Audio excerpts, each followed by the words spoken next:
That's the important thing. That's what friends are for. Thank you. Without you, I could not have done it. I was worried. We Are New York is a 9-part television series. It had 3 objectives. The first one was to teach English as a second language to immigrants, having them watch engaging drama and comedy, so it wasn't didactic, but rather people would just want to watch the programs because they were charming and delightful and informative.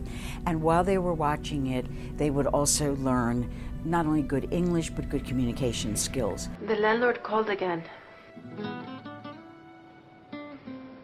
He wants to know when we're going to pay.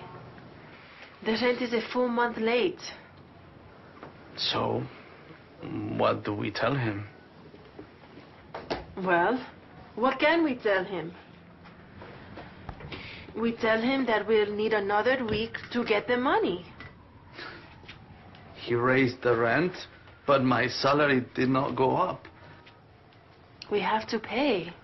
We don't have a choice. A second objective was to teach the viewers about the services that the City of New York offers to immigrants. So one episode, for example, dealt with domestic violence. And one of the important points was no matter what your immigration status is, if you have been the victim of domestic violence, you are entitled to be protected by the police department and other agencies in the City of New York, and no one will ask you for your papers.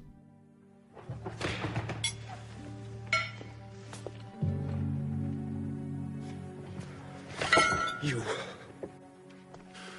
What are you telling my wife?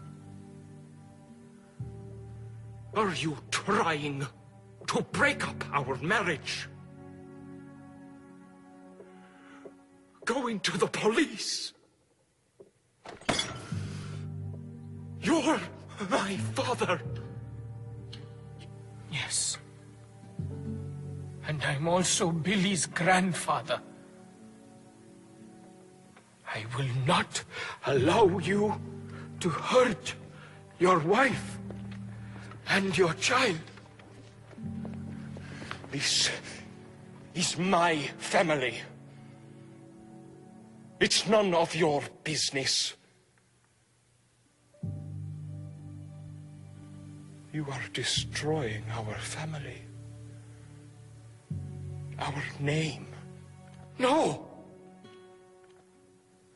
You are. A third objective was to celebrate the role that immigrants play in the vitality of the City of New York. And one of the episodes that was called The Wedding was a behind-the-scenes look at what takes place when a wedding is being planned in New York. So we met the musicians, we met the caterer, we met the seamstress, we met all of the people who made the wedding happen, all of them behind the scenes, and all of them were immigrants. So it really showed how much immigrants contribute to the City of New York and to the quality of life that we enjoy here.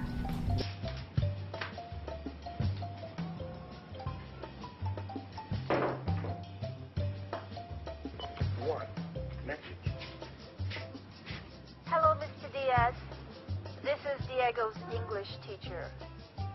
English teacher? I just wanted to call and let you know that Diego is doing very well in class. Very well. He is passing all his tests.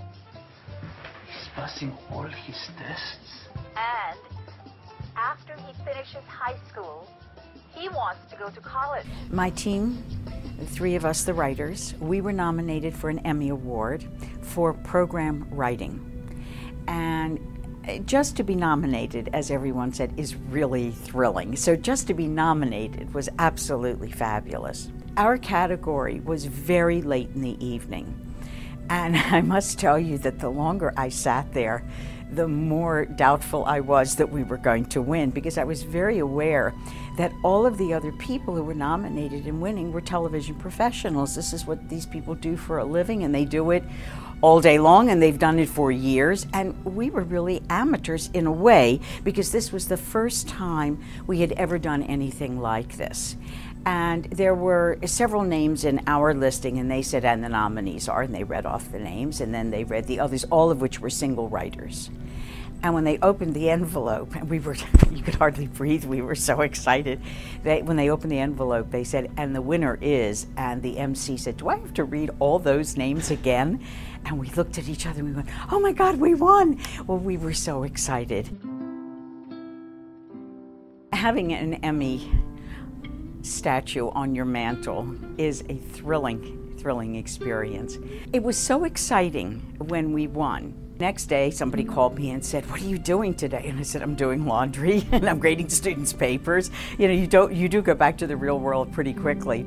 And I almost thought, did I imagine it? Did I just dream it? Did it really happen? So looking at that statue that sits on my mantle reminds me it really did happen. I think that one of the things that helped me enormously as a writer for these stories, all of which dealt with the experience of immigrants, was my tenure here at BMCC.